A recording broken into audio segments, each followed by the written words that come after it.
Halo para pecinta film action silat dimanapun kalian berada.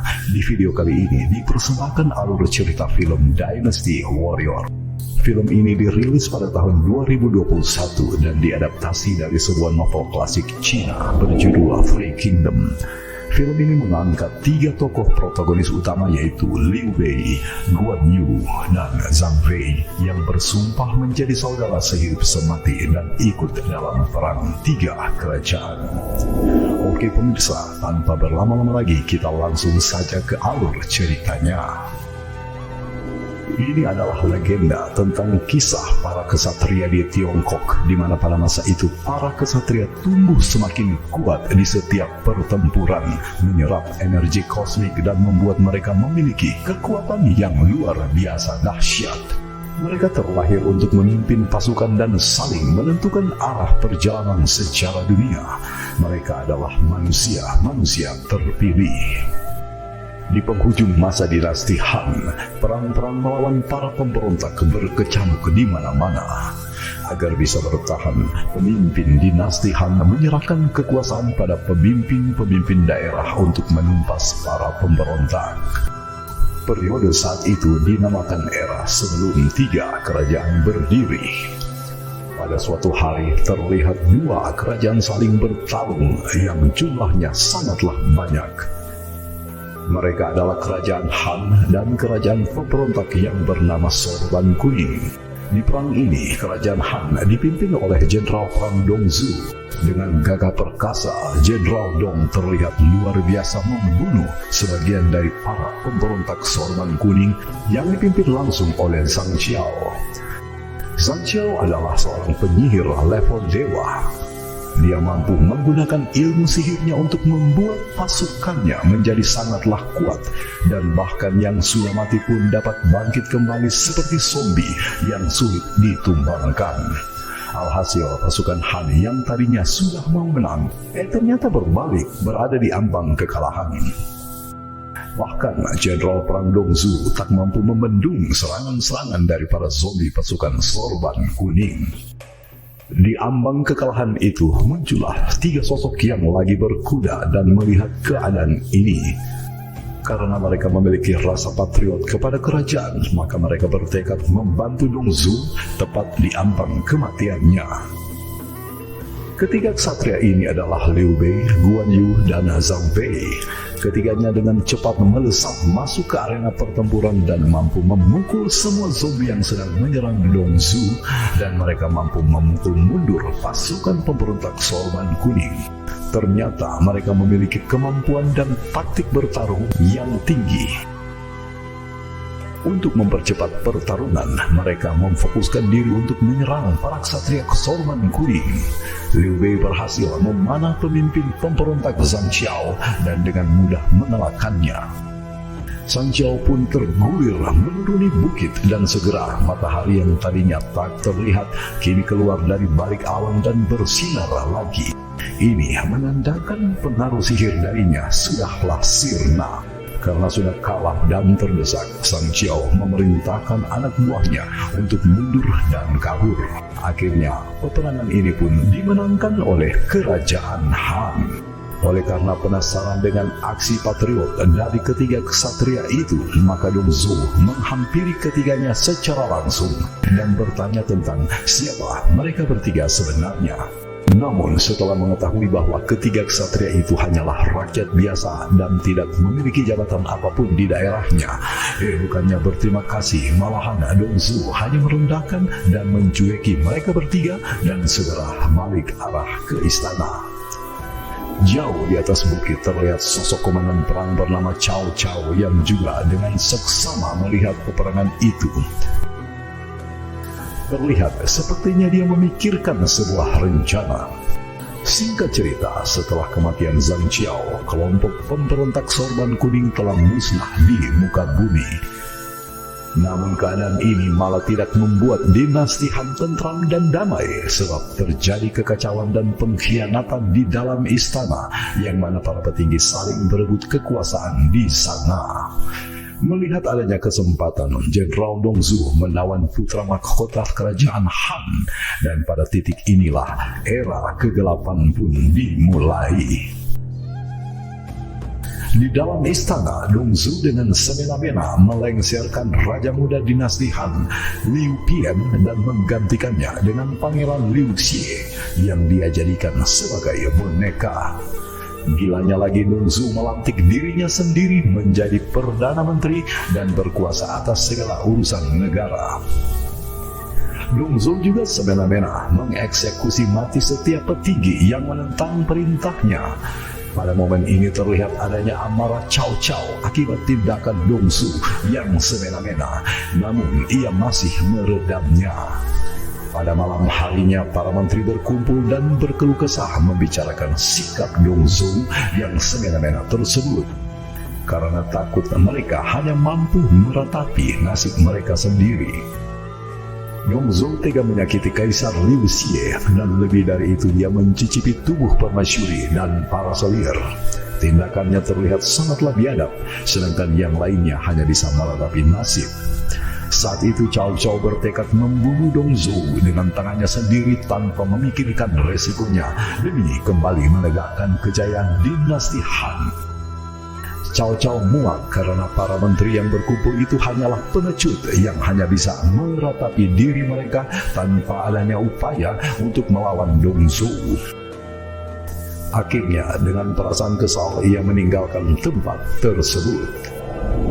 Di dalam kota Xixian, sang gubernur sedang memeras Liu Wei yang dipercaya oleh warganya sebagai pelindung kota karena kemampuan bertarungnya yang hebat. Namun, Liu Wei menolak memberikan uang sogokan kepada gubernur. Alhasil, gubernur pun marah. Tidak disangka, hal ini membuat para warga kota memberontak dan menggantung sang gubernur yang korup itu di atas pohon.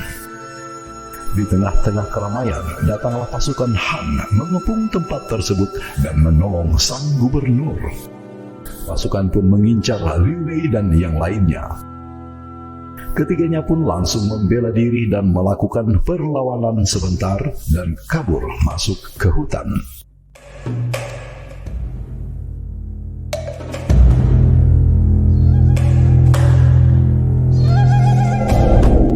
Setelah itu mereka hendak menuju Gunung Pendekar. Mereka mendapatkan info bahwa di Gunung Pendekar tersebut berkumpullah aliansi para jenderal perang yang menentang kezaliman Dongzhou. Liu Bei yang setia pada pemerintahan dinasti Han sangat membenci kelakuan Dongzhou dan ingin menggulingkannya. Saat memasuki hutan, mereka melihat hal-hal aneh karena adanya kabut tebal yang menyelimuti mereka. Secara tiba-tiba, mereka memasuki alam aneh dengan banyaknya cahaya kunang-kunang. Tiba-tiba setiap senjata mereka pun tersedot oleh bumi dan menghilang. Saat itu pula muncullah sosok wanita. Hebatnya, wanita itu sangat tahu asal-usul dari ketiga kesatria ini. Untuk sementara ini kita sebut saja wanita itu adalah Sang Dewi. Liu Bei bertanya kepada Sang Dewi, apa benar di gunung ini berkumpul 18 panglima perang untuk bergabung melawan Dongzhou, sebab dirinya ingin bergabung bersama mereka. Mereka menjelaskan bahwa saat ini Dongzhou menjadi kuat karena dilindungi sosok jenderal terkuat tanpa tanding bernama Lu Bu. Sang Dewi pun ternyata sangat mengenal Lu Bu dan menjelaskan bahwa ternyata kekuatan Lu Bu tadinya biasa-biasa saja. Namun Lu Bu adalah sosok yang dingin dan kejam dan ia memiliki hasrat membunuh. Dia dijuluki pembunuh berdarah dingin. Dimanapun dia pergi, dia mampu menebarkan ketakutan kepada siapa saja. Dari segi penampakannya, ia sebenarnya terlihat pendiam. Namun, Lu Bu tetap adalah iblis. Namun karena ia sempat mencuri tombak pusaka dari tangan Sang Dewi, maka ia pun memiliki kemampuan bertarung yang sangat kuat, kata Sang Dewi.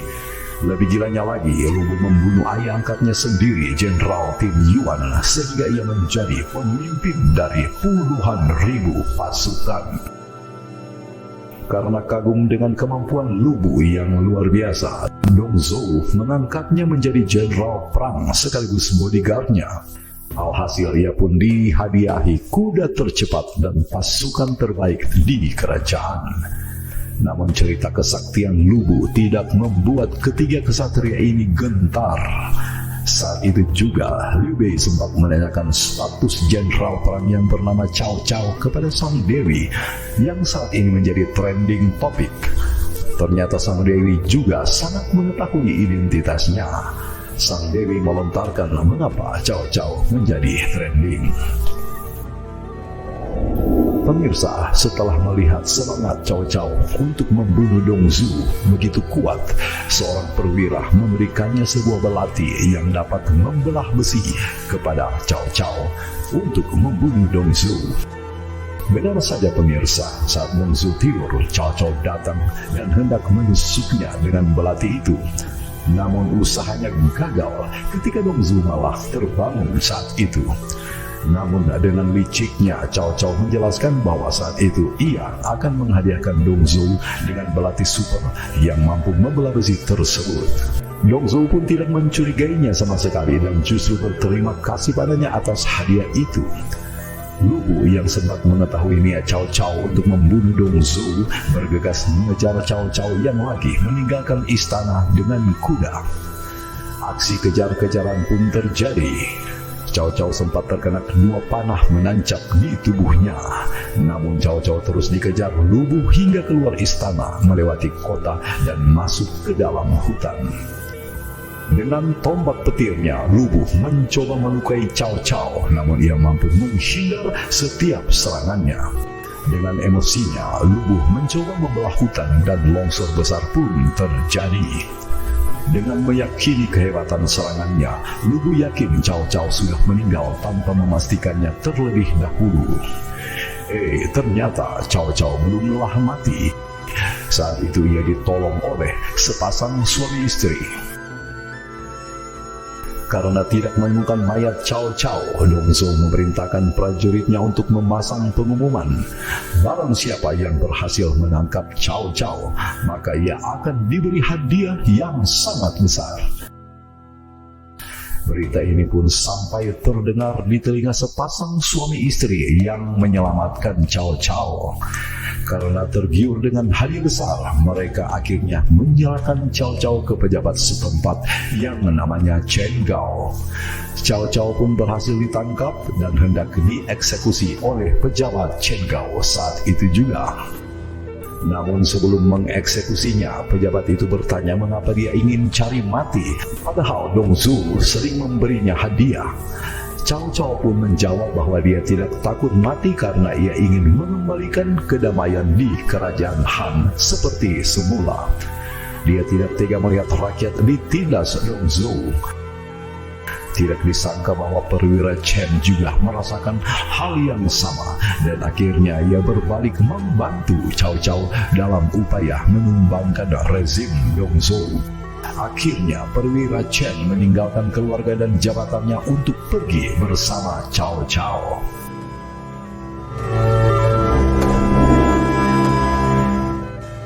Tiga bulan pun berlalu, Cao Cao mengajak Chen mengunjungi keluarganya di jauh untuk bersembunyi di sana.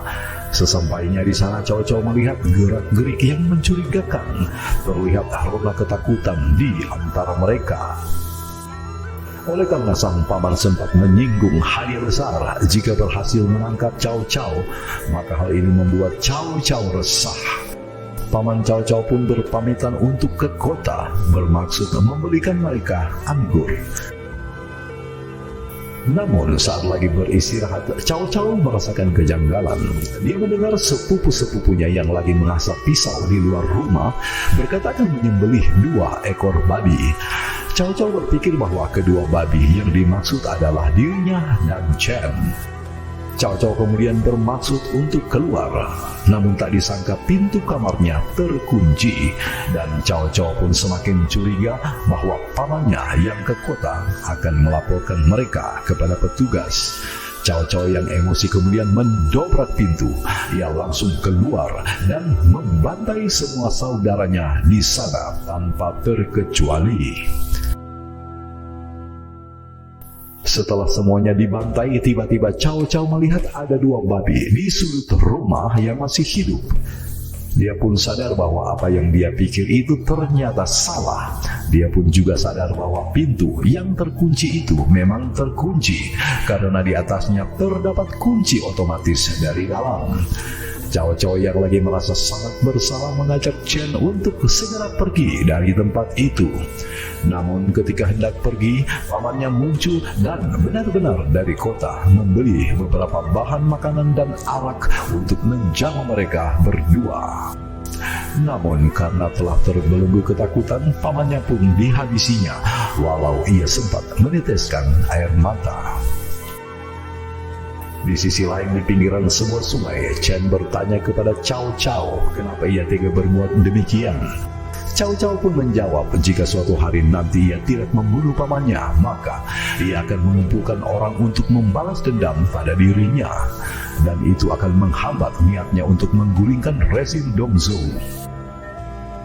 Cao Cao tidak peduli jika dia dicap sebagai penjahat seumur hidupnya asalkan tujuannya bisa tercapai. Malam harinya saat sedang beristirahat, Chen yang kesal dengan sikap Cao Cao yang tega membantai keluarganya berniat menikam Cao Cao dengan belati. Namun ia mengurung niatnya. Belati itu ditancapkannya di pohon dan Chen pun meninggalkan Cao Cao sendirian. Merasa dirinya ditinggalkan, Cao Cao berkata bahwa memang tidak ada sahabat sejati di dunia ini. Namun Cao Cao percaya bahwa langit akan membantunya untuk mewujudkan cita-citanya. Secara ajaib ada kabut tebal datang di sana. Sang Dewi berkata bahwa Cao Cao memiliki kekuatan istimewa. Saat di hutan itu Sang Dewi juga memberikannya pedang pusaka.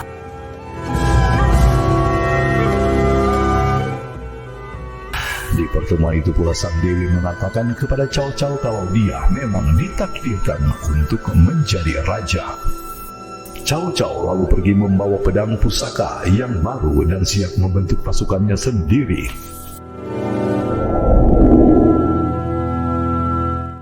Di kota, Cao Cao menemui ayahnya dan membujuk ayahnya agar dia diberi pasukan untuk melawan Dongzhou. Selebaran pun dibuat. Berdasarkan niat yang baik untuk menggulingkan rezim Dongzhou, banyak yang mendaftar menjadi tentara dan berjuang di bawah komando Cao Cao. Alhasil ia pun berhasil menjadi pemimpin perang dengan 20.000 pasukan.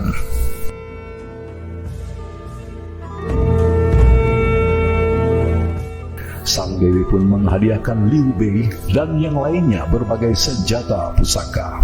Saat terbang, mereka menyaksikan ada senjata-senjata yang menancap di depan mata mereka. Kemudian mereka melanjutkan perjalanan.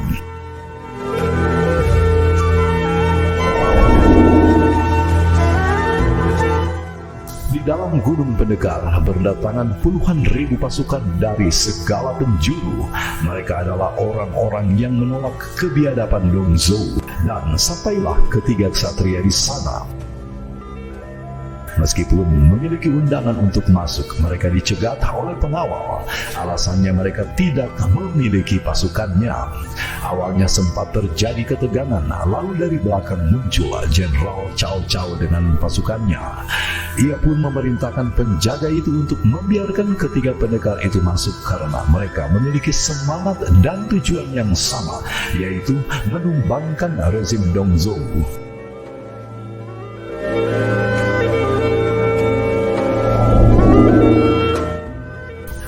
Di dalam gua gunung pendekar, di sana diadakan rapat untuk membahas strategi melawan Dongzhou. Aliansi itu dipimpin oleh Jenderal Yuan Shao yang memiliki jumlah pasukan terbanyak. Kata Yuan, Dongzhou telah mengetahui kekuatan mereka saat ini dan mengirim 150.000 pasukan untuk menyerang persembunyian mereka. Saat para jenderal akan meminum darah rusa sebagai simbol awal dari perjuangan mereka, Liu Bei mewakili dua satria lainnya bersuara bahwa ia akan ikut peperangan ini. Saat ditanya asal-usul ketiga kesatria itu, para jenderal tertawa karena mereka bukanlah siapa-siapa. Jenderal Yuan berargumen, jika mereka bertiga tidak memiliki pasukannya, apa yang akan mereka sumbangkan untuk peperangan nanti? Liu Bei menjawab bahwa pasukan bukanlah apa-apa baginya. Dia dan kedua adiknya memiliki kesetiaan yang sangat tinggi dan kemampuan mereka bertarung di atas rata-rata. Ia yakin bisa memenangkan pertempuran ini. Melihat alasan ini, Cao Cao membujuk Yuan agar dapat menyertakan mereka bertiga dalam pertempuran ini. Liu Bei berusaha mengorbankan segalanya di peperangan sebab ia memiliki darah keturunan dinasti Han. Ia tidak rela tanah leluhurnya dikotori oleh rezim Dongzhou. Akhirnya mereka bertiga pun resmi dimasukkan dalam aliansi.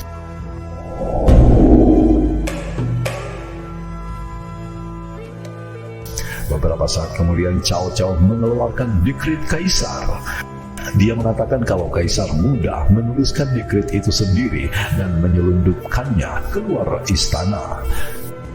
Semua orang di sana pun bersujud mendengar Cao Cao membacakan dekret yang berisi perintah untuk membunuh Dongzhou yang zalim. Salah satu jenderal bertanya, apakah benar dekret itu asli dikirim oleh kaisar? Tak disangka Cao Cao tertawa. Ternyata itu adalah dekret palsu.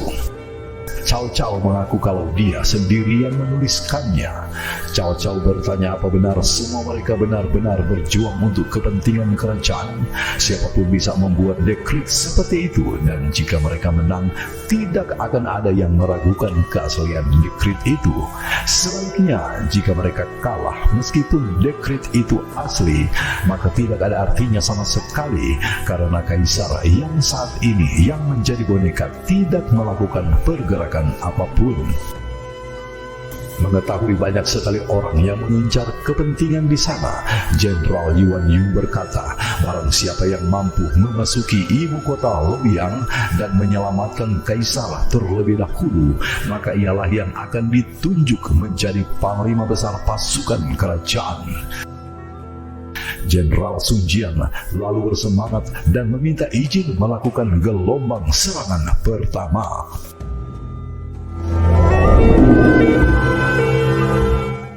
Beberapa hari kemudian, di dalam istana, Dongzhou mendapat laporan jika pasukan Sun Jian telah menembus 3 garis pertahanan menuju ibu kota.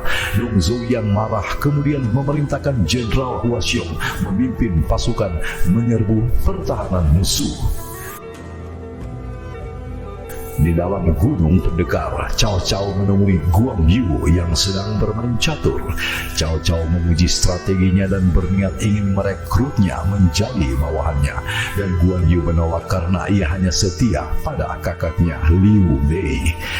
Lalu keduanya mendapat laporan kalau pasukan musuh berhasil memukul mundur pasukan Sun Jian, dan pasukan musuh kini sudah ada di depan gunung persembunyian mereka. Pemimpin pasukan musuh Hua Xiong menantang duel 1 lawan 1. Di dalam ruangan rapat, Cao Cao menyebut jika Hua Xiong memanglah kuat, namun dia masih jauh jika dibandingkan dengan Lu Bu. Jika mengalahkan Hua Xiong saja tidak mampu, maka mereka lebih baik menyerah saja. Jenderal Yuan lalu mempersilahkan siapapun yang ingin pergi melawan Hua Xiong, dia akan memberikannya hadiah. Jenderal Liu Xie kemudian muncul pergi melawan Hua Xiong. Liu Xie terjun ke medan pertempuran, namun Hua Xiong memotong kepalanya dan masuk ke dalam gua.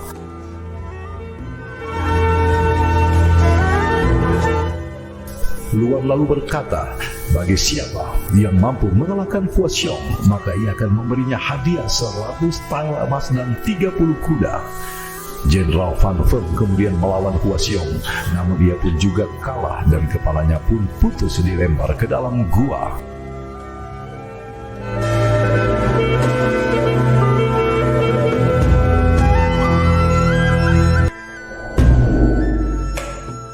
Jenderal Yuan lalu mengatakan akan menggandakan hadiah bagi siapa yang mampu mengalahkan Hua Xiong. Beberapa jenderal maju, namun mereka tetap dikalahkan Hua Xiong.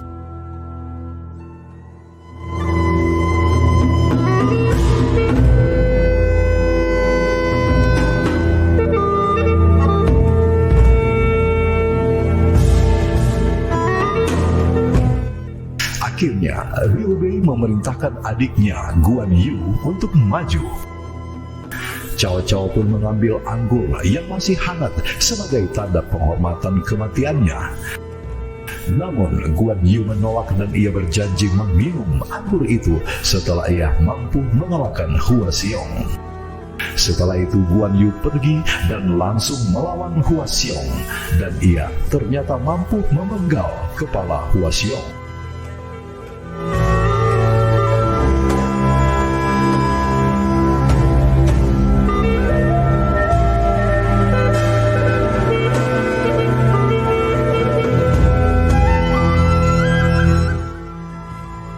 Akibatnya pasukan Hua Xiong kabur. Guan Yu kemudian kembali ke gua dan meminum anggur Cao Cao yang masih hangat.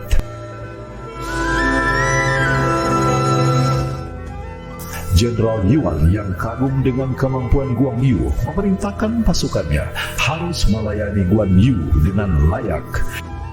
Guan Yu lalu berkata, jika ingin memberikan hadiah, maka berikanlah pada Liu Bei, karena dia hanya pergi bertarung atas perintah kakaknya Liu Bei saja. Cao Cao kemudian meminta Jenderal Luan memberikan penghargaan yang layak bagi Liu Bei dan kedua saudaranya. Saat itu pula Jenderal Luan mengangkat Liu Bei menjadi komandan pasukan, dan Liu Bei pun bersedia. Di tempat lain, pasukan Sun Jian masih melancarkan serangan di salah satu benteng menuju ibu kota. Di dalam istana, Dong Zhuo murka karena salah satu jenderalnya terbunuh oleh orang yang bernama Huan Yu di saat anggungnya masih panas. Itu adalah hal yang memalukan, katanya. Ditambah-tambah pasukan Sun Jian hampir kini membobol benteng ibu kota.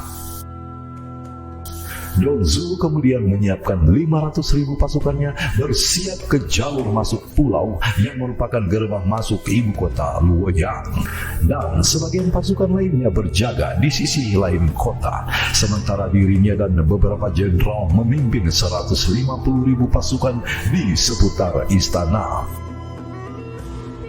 Beberapa saat kemudian, Liu Bu menembakkan anak panah hingga mampu mencapai gua di mana tempat pasukan Yuan bersembunyi. Ternyata tembakan panah itu adalah surat deklarasi perang dari Liu Bu. Di luar, Liu Bu menyiapkan 30.000 pasukannya untuk berperang. Malam harinya di dalam gua, Jenderal Yuan menyebut saat ini hanya tersisa 8 panglima perang yang bergabung dalam aliansi. Yang lain sudah kabur karena sempat ketakutan. Sekarang ini pasukan aliansi hanya tersisa 200.000 orang saja yang kalah jumlahnya dengan musuh. Cao Cao pun berkata, mengapa mereka bergabung jika mereka takut pada Liu Bu? Karena dalam perjuangan ini, pertarungan melawan Liu Bu memang tidak bisa dihindarkan.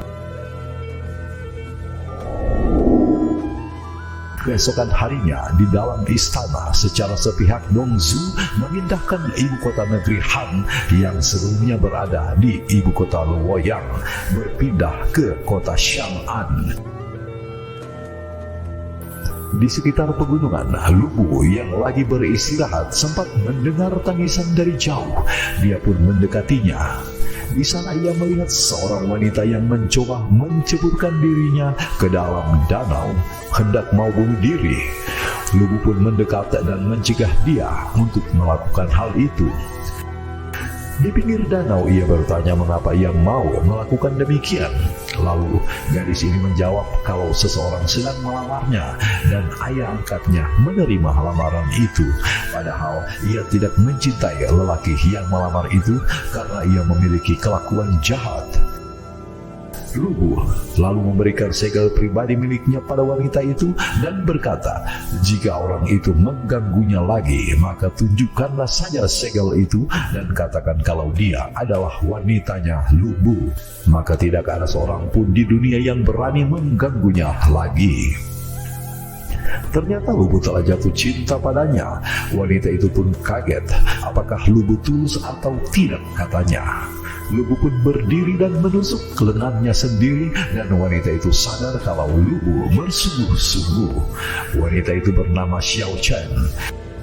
Mulai hari ini, Lu Bu bersumpah akan melindungi Xiao Chen untuk selamanya. Xiao Chen pun menyatakan mulai hari ini hidupnya adalah milik Lu Bu.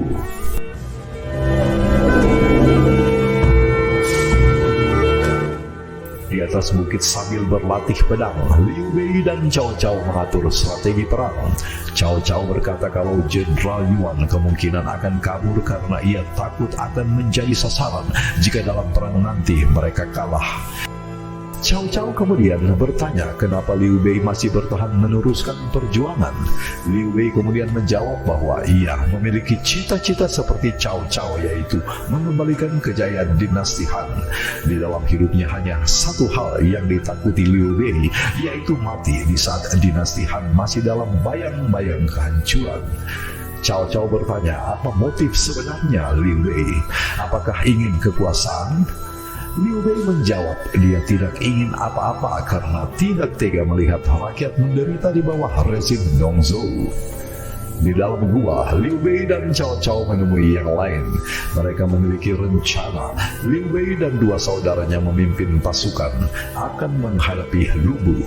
Sementara sisa pasukan yang lain dipimpin Cao Cao mengepung ibu kota Luoyang dan menangkap Dongzhou.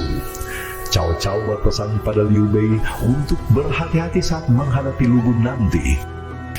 Liu Bei dan dua saudaranya memimpin 20.000 pasukan, sedangkan musuh yang akan mereka hadapi berjumlah 30.000. Mereka berpesan ke seluruh pasukan, jika kemungkinan besar mereka akan mati dalam pertempuran ini, Guan Yu mempersilakan bagi siapapun yang takut maka pulanglah. Tak disangka, tak seorang pun yang pergi.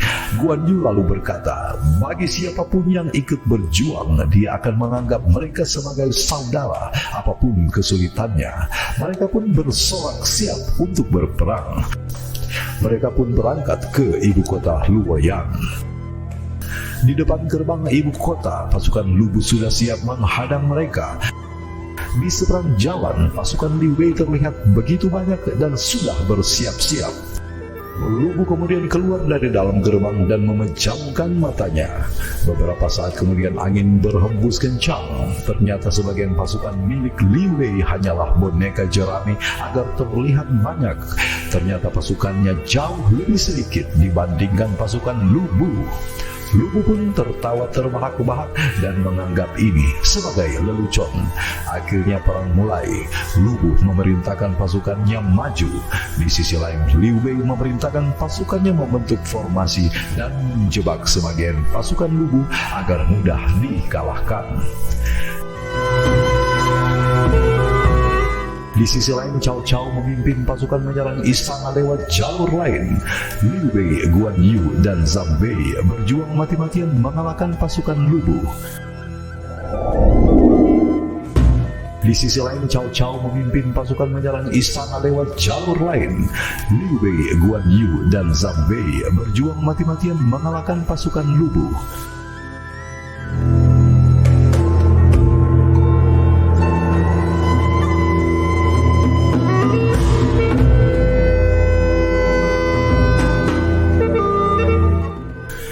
Banyak anak buahnya yang tumbang, Lu Bu pun turun tangan. Dengan sekali tebas, Lu Bu bisa melumpuhkan seratusan tentara dengan tombak petirnya, dan mereka berjatuhan. Kini Liu Bei dan kedua adiknya berhadapan langsung dengan Lu Bu. Mereka pun bertarung sengit. Pertarungan itu membuat jembatan yang ada di sana hancur. Mereka pun jatuh ke dalam jurang namun terus bertarung. Ternyata kekuatan Lu Bu terlihat melebihi dari mereka bertiga. Dengan mudah Lu Bu menyerang Liu Bei dan kedua adiknya dengan menggunakan tombak petir. Lu Bu bukan tandingan mereka.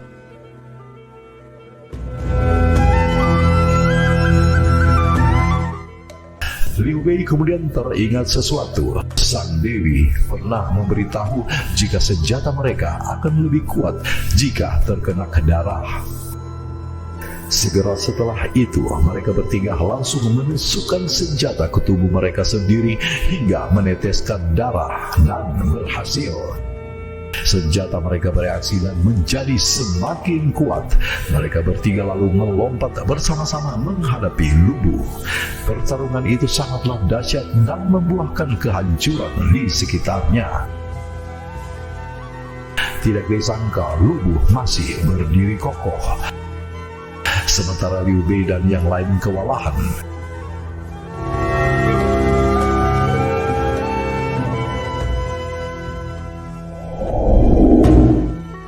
Di tempat lain, seorang menteri meminta kepada Dong Zhou untuk menunda pernikahan karena situasi sedang sulit.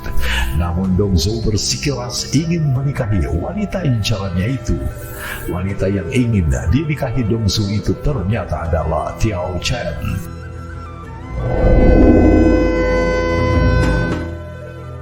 Di tempat lain, Cao Cao masih berjuang dan masuk ke dalam istana.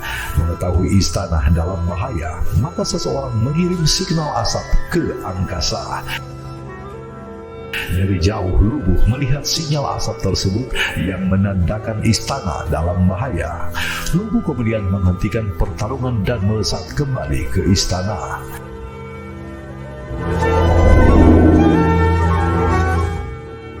Keesokan harinya, Cao Cao sampai ke istana dan ternyata tempat itu kini telah hancur. Dong Zhou dan antek-anteknya telah pergi ke ibu kota baru Chang'an dengan menyandra kaisar muda. Di sana Dong Zhou melangsungkan pernikahan dengan Xiao Shan. Di sekitar istana yang hancur, pengawal Cao Cao memberitahu jika Jenderal Sun Jian sebelumnya menerobos masuk istana lebih awal dan mencuri segel kerajaan. Cao Cao lalu tertawa. Dia menyebut segel kerajaan hanyalah benda biasa sebab menyelamatkan kaisar itu lebih penting. Di dalam rombongan berkuda, ayah angkat Tiao Chen berkata kepada putrinya bahwa di dalam pernikahan Tiao Chen harus fokus pada misi utamanya, yaitu membunuh Dong Zhou. Beberapa tahun kemudian, Cao Cao kini memiliki ratusan ribu pasukan mendatangi kamp pelatihan Liu Bei yang memiliki ribuan pasukan pula. Cao Cao kagum dengan perkembangan Liu Bei. Kedatangan Cao Cao ke sana bermaksud mengajak Liu Bei bergabung dengannya karena Jenderal Yuan dan Jenderal Sun hanya bertarung demi kepentingan pribadi mereka saja. Atas dasar itu, Cao Cao saat ini menganggap kalau dinasti Han tidak terselamatkan lagi. Cao Cao mengajak Liu Bei untuk mengembalikan kejayaan dinasti Han. Tidak disangka, Liu Bei menolak untuk bergabung. Liu Bei masih percaya masih bisa mengembalikan kejayaan dinasti Han. Cao Cao lalu tertawa karena dia tahu di lubuk hati terdalam bahwa dia, Liu Bei dan yang lainnya sama saja, yaitu sama-sama ingin menjadi kaisar. Namun Liu Bei menolak anggapan itu karena dia masih setia pada dinasti Han.